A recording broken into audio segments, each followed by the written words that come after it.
Attorney General, and he joins us tonight. Tom, thanks a lot for coming on. I wanted to talk to you because I think you have perspective on this. So we saw a federal judge today basically attack the Mueller investigation, accuse it of giving itself unfettered power, and accuse it of political motivations. Have you ever seen anything like that from a federal judge?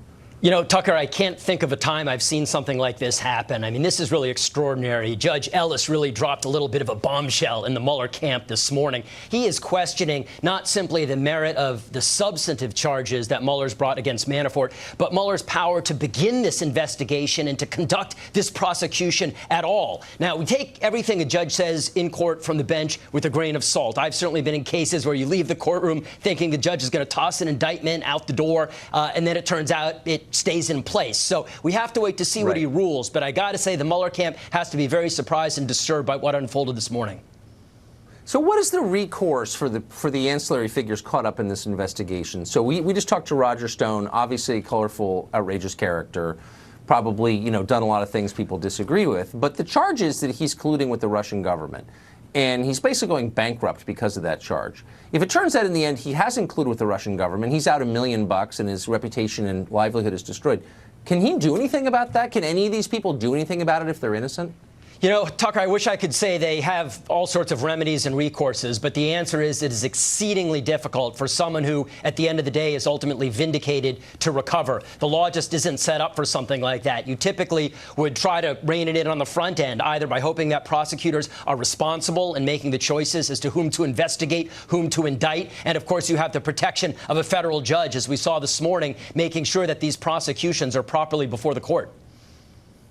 So you have Adam Schiff of California, who's totally irresponsible and dishonest, completely dishonest, getting up and accusing an American citizen of involvement in a criminal hacking of an email account. It turns out that's false. There's nothing you can do about that? A member of Congress is protected by his office? They have the speech and debate clause gives congressmen fairly broad protection as to what they can say and do. At the end of the day, I think a private citizen's protection from something like this often is in the ballot box rather than in a court of law. That just doing what you're doing and what we're doing here, which is to say put a spotlight on over-the-top statements that are not supported by the evidence, and hope that ultimately the American people will see that there was no merit to some of these allegations. God, it's just all so irresponsible. It's shocking this is happening in America. Just in the 20 seconds, does this shock you? Are you surprised that this is what our system is producing? Well, I am disappointed more than anything, Tucker. I guess what's frustrating from my perspective is that what we are seeing is just the increased attempt to criminalize what in many cases are simply policy differences. People on the other side of the aisle, an election outcome you don't like, and you say, let's prosecute. Yeah, you don't like Trump. OK. You know, beat him in the midterms. I mean, it's unbelievable. Tom, thank you for that perspective. I appreciate it. Thanks, Tucker. Dan Bongino joins us later in the show for more on Judge Ellis's critique of the Mueller investigation, which really is an amazing moment. I have no idea if the other channels are covering it. They should, because it doesn't happen very often, things like that.